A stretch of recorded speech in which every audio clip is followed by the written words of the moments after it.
Hi, so this is my final exam that I'll be doing, and I will be answering 5 questions in this video.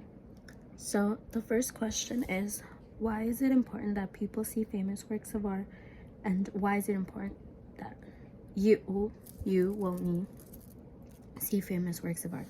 So I think it's important for people to see famous works of art because it gives you a piece of history, and getting to see that moment in time of that period and seeing the phases of each work, and it keeps the past as a core memory, and you see the developments from each piece and how it's progressed, how different they are, how similar the artists were, and just like that. So I think it's very important for people to see the art. It keeps history intact and why it was important back then for the artists and the people who lived during those times. Why is it important for me? Like I said, it's a piece of history. You're seeing it in person, getting to know the background during that period of time, the artists, why they did that piece, why was that piece so important, what they were trying to convey, like a message they were trying to convey and stuff like that. So that's why I think it's important for me, for everyone, to see pieces of art. I feel like it transports you to that time of when it was created. So yeah. The second question is, consider all of the people, costs, and resources that are being utilized to preserve the art that you saw. Comment on what those actions say about the societies preserving their art, and how does that apply to the US? Well, the US is I think in my opinion that it's very different when it comes to preserving art, because sometimes we haven't preserved art during these modern times. If there's a protest or something, we have destroyed a work of art for it being controversial, it being racist and stuff like that. So I do have to say that we don't really preserve the art in that way, say like the way in Europe, well, Italy and Austria, where they're thousands, millions of years old, and you see this art still intact, and all they do to preserve it, restoration, because of how much that art means to the society and everything they have been doing to keep it as much in its original form that they can, so people can keep enjoying it throughout their lifetime. And I feel that it says a lot about the society, the community, and what they find to be valuable and important to them, whereas the US is like that as well, but different. For us, it's more what's important for us, of whatever's happening in that moment. Say if a big movement is going on and there's a statue that goes against it as a more political thing, we'll tear it down or change it up or something like that.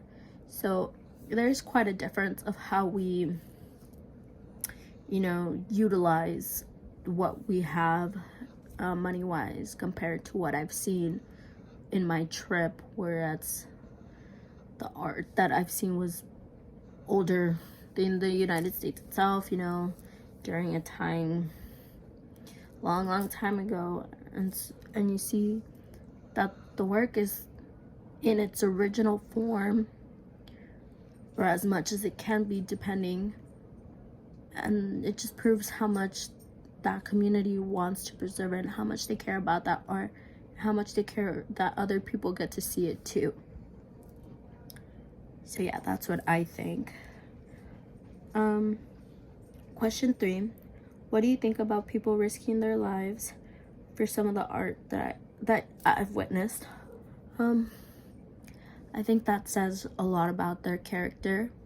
My video cut off in the first video and I said a lot and I don't want to re-record, so hopefully it's okay that I do it in 2 parts.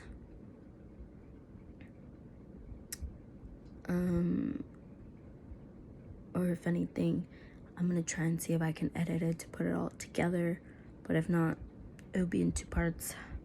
But in my first video, I left off with question number 3 on what I think about people risking their lives for some of the art that I witnessed.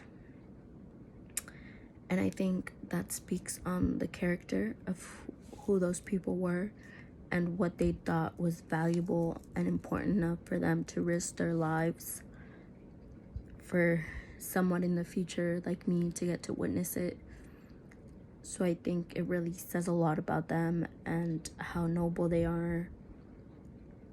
And yeah, it just shows that they thought that that piece of art was so important that they had to risk their lives for it.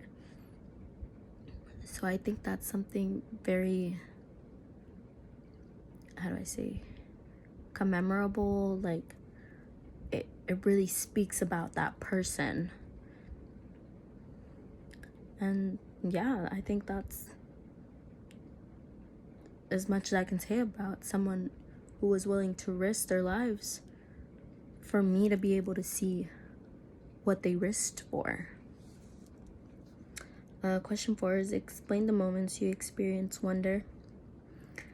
I think there was only where I had to say that I experienced wonder and awe and the verge of crying, and that I had to tell my family about it, was first when we went to the Vatican and St. Peter's.